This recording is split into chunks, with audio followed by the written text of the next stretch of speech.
Buenos días a todos, ¿cómo les va? Estamos hoy con el diputado nacional, Berti Venegas Lin. Un saludo, Berti, ¿cómo le va? Un placer. Bueno, el día de hoy lo tenemos como invitado aquí en Santa Fe. Mi nombre es Gonzalo Vera, soy de la Asociación Civil Río Paraná, presidente de la Juventud. Y vamos a hacer un intercambio con Berti, vamos a hacerles algunas preguntas para ver qué opina él de la política actual y de cómo van las cosas a nivel social, económico, cultural dentro del país. Así que bueno, Berti, arrancamos con la entrevista, si le parece. ¿Cómo no? Bien. La primera pregunta que le traigo hoy es: ¿qué significa hoy en día para los liberales estar en el poder? Devolver el poder a la gente. Es justamente desandar el camino de la maraña estatal y el paradigma del Estado, que todo lo resuelve y nos hace felices, y hemos perdido libertades, derechos, y la política ha vivido, digamos, del laburante que se levanta a las 4 de la mañana para atender proveedores, básicamente. Y es justamente el sector privado es el único que crea riqueza y por consiguiente mejora los salarios y crea prosperidad. No es el Estado. Entonces es justamente el poder para devolverle la libertad y el poder a la gente. Bien, y vos estás ahora dentro del Congreso. Sí. ¿Y cuáles fueron las dificultades a las que te enfrentaste cuando entraste ahí al recinto? ¿Cuáles fueron las principales dificultades que viste? Más que dificultades, el asombro de ver como que tengo que convivir en una campana de una irrealidad total en general, ¿no? Hay por supuesto excepciones de diputados que creo que es un placer tenerlos, no solamente dentro del bloque nuestro, sino también afuera, algunos buenos diputados que creo que quieren una Argentina distinta y no es ese diputado medio intuitivo que dice tengo tiempo ahora, me fue bien en los negocios, me voy a dedicar a la política para cambiar, y no sabe bien cuáles son sus fundamentos y qué es lo que quiere cambiar, entonces difícilmente va a llegar a buen puerto. Pero me parece que es todo un paradigma de la ineficiencia de la política, hablándole a la política de espaldas a la gente. Y el otro día me publicó en La Nación una nota, después de un año y pico de diputado, hice como un balance de la Cámara. Ilustraba el caso de Elon Musk por lo siguiente, porque yo veo que en la Cámara, lo que son los secretarios parlamentarios de las comisiones, el que sirve el café, el tipo de audiovisual, el de mantenimiento, plomería y todo, que los recibo para ir a mi oficina si tengo un problema, todos los que conocí son de primera.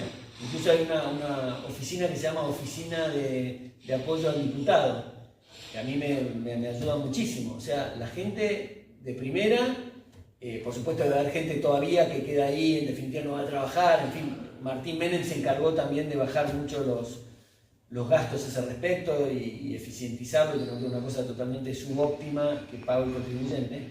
Pero toda esa gente me parece que prepara la institución del Congreso justamente para que su producto final sea productivo. Y el paralelo que hacía con Elon Musk era con SpaceX, suponiendo que pone toda la organización, la organización del Congreso, toda la organización de SpaceX, para poner un cohete en Marte.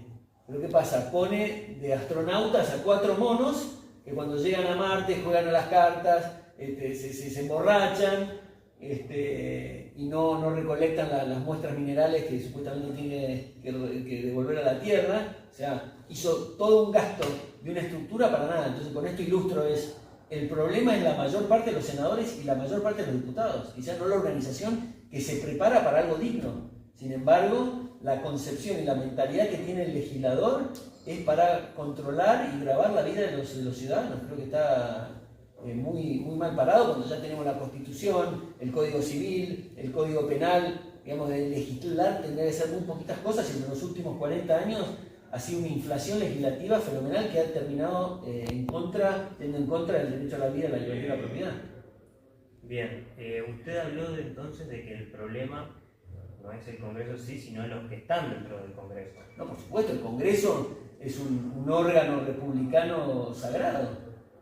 Esto puede cambiarse debido a la batalla cultural, a una batalla cultural dada correctamente, por supuesto, ¿no? Sin duda, la batalla cultural, yo decía hoy en el desayuno, te lleva puesta a la política, empuja, la opinión pública empuja a la política, y en la medida que eso se traduzca en votos, la renovación legislativa va a ser un mapa mucho más decente al que tenemos ahora.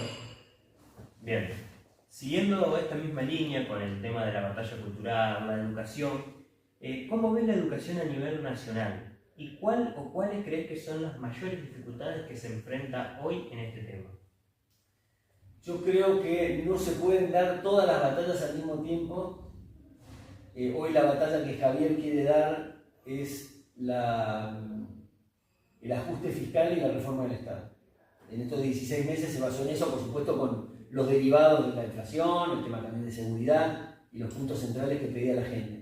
Pero batallas hay que dar en todos los flancos después de 100 años que progresivamente y con distintos énfasis hemos sucumbido a la religión del Estado. Entonces la educación no ha sido un tema distinto frente a esto, pero hoy creo que en manos de Sandra Petovelo y Carlos Torrendel, creo que el paso que están tomando es desregular el tema burocrático y desregular contenido, porque lo que se trata un poco es, si todos somos distintos, tenemos distintas potencialidades y demás, bueno, tratarnos en la educación como distintos. Entonces las opciones, las modalidades que puedan existir, me parece que es algo que enriquece la educación.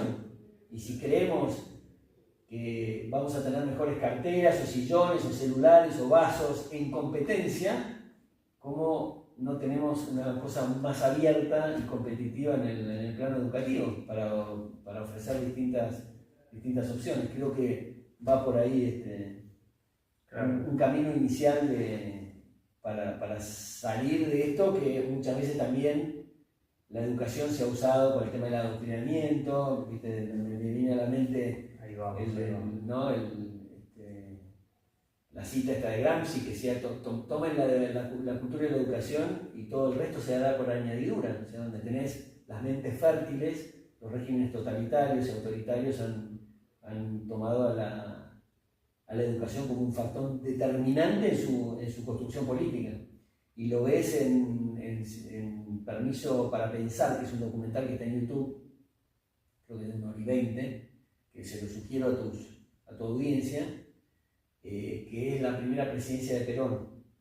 Y no hay nada editorializado, ningún gorila hablando, nada, son solamente las... es muy objetivo el documental. No es que simplemente son los discursos y las apariciones públicas de Eva Perón, de Perón en la primera presidencia, y de Sucesos Argentinos, que era todo el aparato propagandístico de los medios estatales, donde justamente ensalzaban toda la gestión de Perón. Ahí habla justamente de una cosa que te paran los pelos de punta respecto a cómo manejaba el tema de la educación y los chicos, y hasta incluso Perón diciendo que bueno, es demasiado exagerado que digan Perón antes que papá, que muchas veces buscaban eso, pero bueno, es la primera, pero aparte sin tapujos, decía, es la primer fila de adoctrinamiento para que tengamos la cuestión de la doctrina justicialista, y dice, bueno.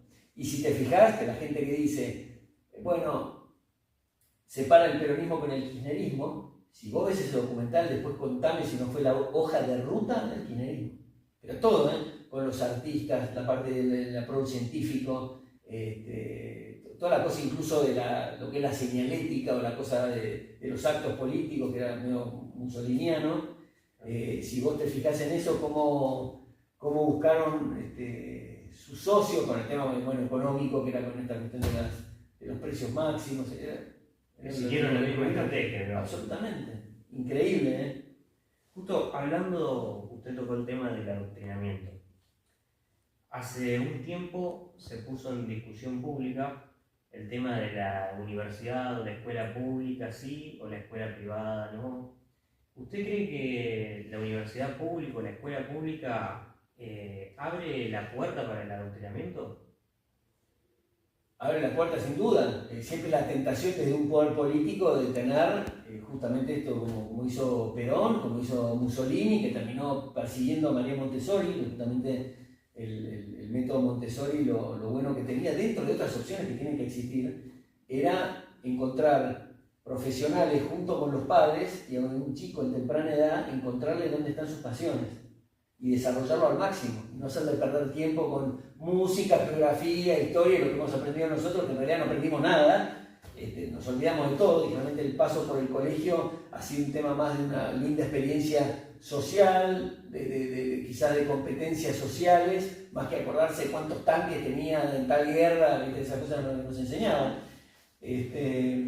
Así que por supuesto siempre la tentación del poder de llevar al tema del adoctrinamiento en la Argentina ha pasado en años pasados, todos han pasado por el mismo proceso, y es con recursos justamente de gente que quizás incluso no se puede dar el lujo de ir a la universidad. Yo siempre le digo también lo que te crea el socialismo, que generalmente el que aporta dinero coactivamente no es el mismo beneficiario. Entonces esa simetría hace que en la educación, en una universidad por ejemplo, un chico que no se puede dar el lujo de ir a la universidad porque necesita trabajar por un tema de sustento familiar al lado del padre, le está pagando vía salarios o vía impuestos la educación al chico que sale con la Gran Cherokee y la Jeep del Nordelta y va a la Facultad de Derecho, con la camioneta de la madre. Bien, ahora yendo un poco más al punto del FMI, creo que es un poco más tu campo, el tema de la economía. El FMI le exige a Milei que reduzca beneficios impositivos por 21.000 millones de dólares. En la página 43 del documento del FMI se menciona expresamente la necesidad de reducir ese gasto tributario y se refieren como ejemplo al régimen de exenciones impositivas en Tierra del Fuego. En este punto, ¿qué pasaría con las industrias del sur del país y qué podría llegar a hacer el gobierno? ¿Qué medidas podría llegar a tomar el gobierno? Bueno, yo creo que tocas el tema del fondo y los 20.000 millones de dólares. Creo que están encantados del fondo por los avances que ha tenido, que han sido anteriores a cualquier determinación o lineamiento del acreedor. Generalmente en gobiernos anteriores se pedía guita, que esto fue en definitiva toda la deuda que arrastramos, que era para pagar la deuda de la política y seguir haciendo política, y lo que se quiere con este caso es sanear el Banco Central, que ha sido usado como caja política. Y en los últimos 25 años se han despilfarrado como 110.000 millones de dólares como caja política del Banco Central. Esto es en el tema de la especificación asimétrica, el tema de la SIRA, ¿qué más? El tema del dólar futuro, y también los fondos del bicentenario. O sea, caja política, 100%. Entonces, se hace eso para que el tesoro, que ha sido el que a través del cual ha, digamos, usado al Banco Central como caja política, se pueda sanear, porque hoy el Banco Central tiene, digamos, en sus activos papelitos que dice I owe you, digamos, pagarés por una cosa insolvente. Claro. Eso es un tema importante, y no por el FMI, sino justamente por la Argentina. Javier se ha adelantado justamente al equilibrio fiscal y a lo que también es el superávit financiero que hemos tenido. Ahora, el tema impositivo, la Tierra del Fuego. Para mí, lo que hay que hacer es extender lo que tiene el fuego al país. Yo siempre conecto con el tema de la coparticipación federal. Me parece que me gustaría tener un presente que falta mucho, incluso tiene que ser un consolidado de ideas de los gobernadores, así que es un proceso lento, pero si terminamos con la coparticipación federal y logramos entender que lo bueno para una provincia es tener un gobernador razonable a los efectos de mantener un Estado o una estructura política a nivel provincial sustentable, razonable y que cumpla con las funciones específicas que le están pidiendo sus votantes, y sea el mismo que recauda para eso y que gasta y recauda, entren en competencia las provincias. Y eso es lo que es poblar la Argentina. Que poblar la Argentina, poblar la Argentina es justamente con estas cuestiones de atraer capital, que como decíamos de vuelta en el desayuno, solamente se atrae capital cuando hay marcos institucionales, cuando en definitiva no se esquilma, donde no se prende, ¿viste?, el motor V8 de la recaudación fiscal en la gobernación. Entonces, quienes más se ven beneficiados son hoy las provincias que más se resisten a tener los fondos que vienen de nación, que son por ahí migajas y mantener planes y una cosa, viviendo con la gente viviendo en piso de tierra y de patas. Entonces, ¿por qué en Estados Unidos, lo que es, hablando de un plano totalmente distinto a lo que es, por supuesto, Santiago del Estero, La Rioja y todo lo que vivimos, pero qué pasa? A distinto nivel pasa lo mismo. Silicon Valley, en San Francisco, que era todo un centro y un hub de la productividad y la innovación y demás, se está yendo de California. ¿Por qué? Porque lo esquilman a impuestos, gente también privado, que se están yendo con DeSantis a Florida, a Texas. New York pasa lo mismo. Entonces la competencia de esos estados que tiene Estados Unidos en Argentina estaría buenísima y realmente pondría políticamente, incluso el político tradicional que quiere eventualmente un gobernador ir a tener una candidatura a una presidencia, bueno, sería un teatro de operaciones y de prueba y una vitrina espectacular para mostrar que su provincia realmente no es una cuestión que porque hizo obra pública, hizo el puente, no sé qué cosa, sino justamente porque sacó el peso del Estado argentino. Claro, cuando usted habla de en algún momento lograr quitar la coparticipación, ¿cómo piensa, por ejemplo, lidiar con provincias como Formosa, por ejemplo, que es una de las que más recibe la ayuda de la coparticipación, ¿no?, que viene de Buenos Aires? Claro, pero por eso te digo, quienes hoy más se quejan, que son las productivas, Santa Fe, Buenos Aires y más, porque da más de lo que recibe, creo que beneficia mucho más a estas que están diciendo, Formosa, Chaco, Santiago del Estero, La Rioja, pero por supuesto, hoy la situación que hay de muchos de los gobernadores prefieren la situación esta presente porque tienen controlada y en muchos casos son por ahí como patrones de la provincia. Claro, como el caso de Infran, por ejemplo. Tenés un caso, por supuesto. Ya a nivel casi soviético el tipo. Sí, creo que por ahí en muchos casos se pone como ejemplo Venezuela y nosotros tenemos una Venezuela acá a pocos kilómetros, digamos. Bien, yendo más al plano político, a lo partidario, que hoy justamente mencionabas tu admiración por lo que estaba haciendo el Ejecutivo Nacional, por las medidas que estaba tomando. ¿Reconoces algún error en la conducción del país hasta ahora o crees que el rumbo que está tomando el Nacional, el Ejecutivo Nacional, ha sido intachable? Me cuesta encontrar algo. Lo que pasa es que lo que me pasó a mí es que superó ampliamente mis expectativas en la velocidad con que se hizo esto, con la inteligencia que se hizo. Parecía un tema infranqueable el tema, por ejemplo, vamos a Capital Humano con Sandra Petovelo, la cuestión que implicaba también seguridad, sobre todo en Buenos Aires. La cuestión de los cortes, los piquetes, que había no sé cuántos, era un martirio para toda la gente productiva que quería trabajar, la gente que hacía logística. Y claro, el nudo de la cuestión era sacarle la cuestión de los intermediarios. Entonces se terminó lo otro.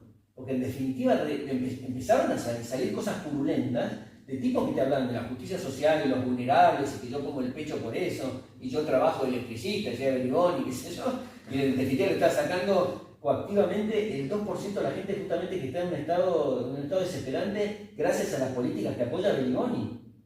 Me parece macabro directamente. Entonces lograr eso, lograr en el plano económico lo que se logró, que todos los meses yo estimaba por ahí una inflación que terminaba siendo inferior. Y para mí era como decir, bueno, vamos a tomarlo con cautela, casi como el médico que tiene un enfermo en terapia intensiva y todas las noches viene a darte el parte. Bueno, todos los meses venía a darte un parte más satisfactorio de lo que yo pensaba. Terminar con el tema de una inflación que estaba bajo la alfombra, ya habíamos, creo que entregaron en hiperinflación. Pero imagínate lo que hubiera sido 5 bases monetarias que estaban abajo de la alfombra con el tema de la deuda pacífica. todo, la falsificación y las maquinitas sacando humo por un tema político y electoral. Eso se trataron los 40 años de la Argentina y los últimos 20 del kirchnerismo, pero de forma acelerada contra la pared. Y todo esto lo fueron resolviendo, o sea, no se me ocurre. Y si me pago mencionando cada uno de los ministerios, se me ocurre algo que me asombró positivamente. Así que, ¿qué te puedo decir? Yo estoy encantado, sigan así, no veo errores. No veo errores. Y veo que también todos estos éxitos hacen que se evidencie mucho más a la gente que tiene la abstinencia del kiosco y del privilegio. El clientelismo también que hay. Pero claro, el tipo que hoy patalea, lo rascas un poquito, él tiene un privilegio, tiene un kiosco, tiene un contrato con el Estado, algo, porque no podés, yo siempre digo, el kirchnerista más cabeza de trapo te tiene que reconocer estos logros si quiere una Argentina mejor. Ahora, si quiere eventualmente pararse en una dialéctica porque en el fondo lo rascas un poquito y tiene un privilegio, bueno, obviamente tiene intereses contrapuestos a la Argentina y en definitiva que quería seguir viviendo del statu quo. Claro. Bien, siguiendo con la línea política partidaria, digamos, ¿cómo se convive dentro de su espacio político con el logro de haber alcanzado el sello propio? Vamos a ver que en estas elecciones... Me parece espectacular que se logró, increíble Karina, con el liderazgo de Karina y Lule Menem, se logró el sello propio, que tiene una gran significación comparado con 2023, que necesitaste una alianza, cuya alianza obviamente implicaba tener partidos que tengan un sello para tener alcance nacional. Entonces, con todo lo que ya es de dominio público y hemos sufrido dentro del bloque de desavenencias y algunas efervescencias, yo igual ese costo lo pago todos los días de la semana por tenerlo a Javier de presidente. Ahora vamos a la segunda instancia, que es lógico. Frente al éxito de la gestión y más, es entendible que se construya en paralelo un partido ya propio, consolidado. Y eso se ha logrado, por lo cual eso también te da libertad de no hacer concesiones con otros partidos que cuando te prestan el sello también te van a pedir cosas, te van a pedir gente que pongas representantes de ellos en las listas y demás. No, los famosos favores políticos, digamos. No, en el sentido de si yo te pongo el sello, poneme, entonces haces el scripting, la persona, ¿quién es mi hija? Bueno, a ver, ¿quién es tu hija? Bueno, más o menos, está bien, adelante. Pero es lo que yo decía de la política. La política es un proceso de codificación que va en todos los sentidos de la política, que irá cambiando. Entonces yo conozco algunos nombres, que no los puedo revelar porque no ha sido público, que creo que van a aceptar una candidatura y son boinas verdes directamente. Cuando nosotros pedimos refuerzos, necesitamos refuerzos, o sea, somos 39, que vengan refuerzos en 2025 y te mandan a Rambo. Espectacular. Y eso es gracias a que en definitiva son slots o espacios que ya los determina Javier. Bien. Ahora, sabiendo que ya está el sello propio, pueden competir con su propio espacio y sabiendo que se agranda también el espacio, ¿no? Con este término que también acuñó el presidente Javier Milei, de tabula rasa, Sí. ¿Cómo conviven dentro del espacio y cómo hacen también para mantener una misma ideología, teniendo en cuenta que puede llegar a sumarse gente que por ahí tiene su origen en otros espacios o en otra ideología? ¿Y cómo hacen también para depurar a la gente que por ahí viene con otras intenciones, ¿no? ¿Cómo se hace para mantener eso en línea y en regla y seguir con la misma cadena? Yo no estoy en el armado político, aunque estoy como vocal ahí en la parte del Partido Nacional, pero no estoy activamente en eso, pero es una buena reflexión la que haces vos. Yo creo que en la política siempre hay que saber de quién es quién. Lo de tabula rasa, siempre y cuando vos veas que la persona vale la pena, a criterio de Javier eventualmente, pero tenés que conocer la historia de la persona, hay que saber de quién es quién. Y hay mucha gente que circunstancialmente hoy nos apoyó o nos votó la ley bases, sirve, buenísimo. Pero ¿dónde viene el tipo? ¿Cuáles son las ideas del tipo? Bueno, no te enamores mucho de él porque te va a clavar un puñal en la espalda probablemente en alguna otra instancia. Me refiero de afuera. de adentro incorporás a la gente que veas que genuinamente, o lo que haría yo, veas que genuinamente la vio, digamos, o ha entendido la cuestión, viene de otra tradición, y pensemos que si venimos del fondo del mar, es porque hay mucha gente que no está dispuesta a las ideas liberales. También hay que tener la percepción y la habilidad y la lucidez para reconocer el tipo que obviamente la ola se le derritió y ahora ve la de la libertad avanza que empieza a crearse, te va a surfear esa. Entonces va con toda la carga del mensaje que trata de aprenderse de memoria porque es un político tradicional que quiere subsistir en la política. Entonces también hay que reconocer ese tipo, eventualmente puede servir, hay que tenerlo eventualmente lejos del espacio, pero bueno, puede servir dentro de otro espacio para que vote y lo empuje, en fin, pero sabes que es un tipo que eventualmente no tiene convicciones y su convicción es el voto, y que lo apoyen y hacer carrera política. Entonces, bueno, yo el otro día contaba que un diputado que ya estaba, y creo que era de 2021, cuando el día que juré, se me acerca y me dice, ver que acá tenés que tener cuidado con todo, con propios y extraños, porque todos te quieren joder. Con lo cual puede ser un poco exagerado, pero digamos, fue una advertencia buena, que también en algunas cosas propias, como el caso lamentable de Arrieta, por ejemplo, y otros casos, te das cuenta de eso. Y eso es también debido a estos armados de gente que quiere hacer carrera política. Y yo ayer decía en Neura que es importante que los diputados de la Libertad Avanza sepan que Javier nos ha cedido, nos ha prestado su protagonismo. Que a nosotros no nos vota nadie. A mí no me conoce nadie, no me votaba nadie. Si no fuera por Javier, que estaba en la lista de Javier, no tendría este protagonismo.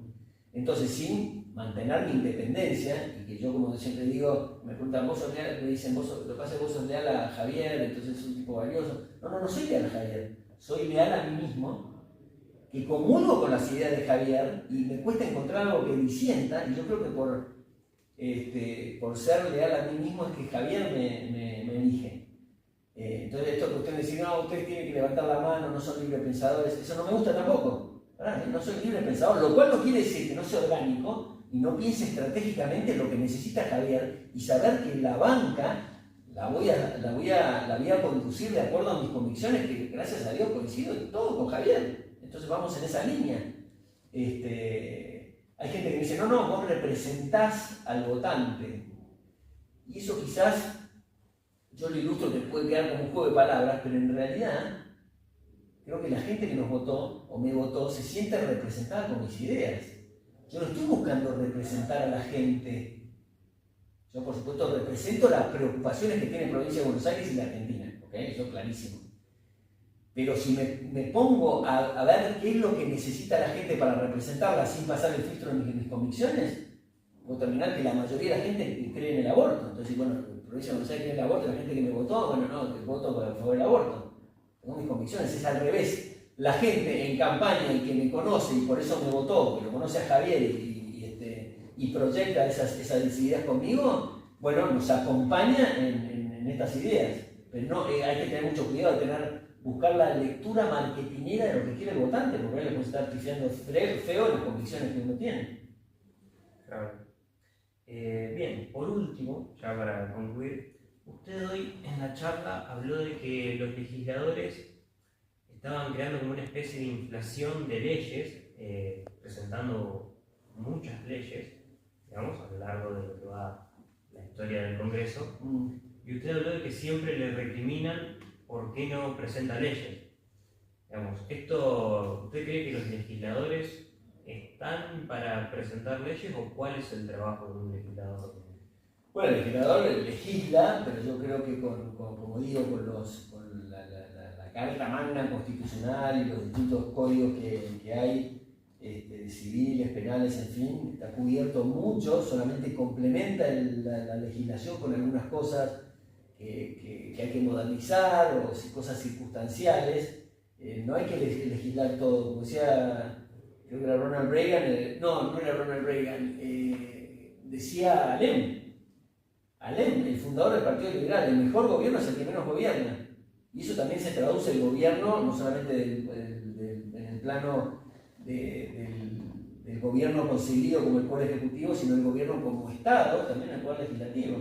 Entonces, no hay que meterse, siempre hay que pensar en esto, ¿no? En la libertad, cómo se soluciona la cuestión de la libertad y del individualismo, que de vuelta el individualismo, yo siempre digo, hay que reflotar ese término tan maravilloso, porque no quiere decir que somos egoístas o aislacionistas, justamente todo lo contrario, creemos en la cooperación social, creemos justamente en el intercambio libre y voluntario que hace que los resultados sean mucho mejores que si actuamos independientemente. Lo que no negamos es que todos actuamos en interés personal, que no quiere decir egoísta.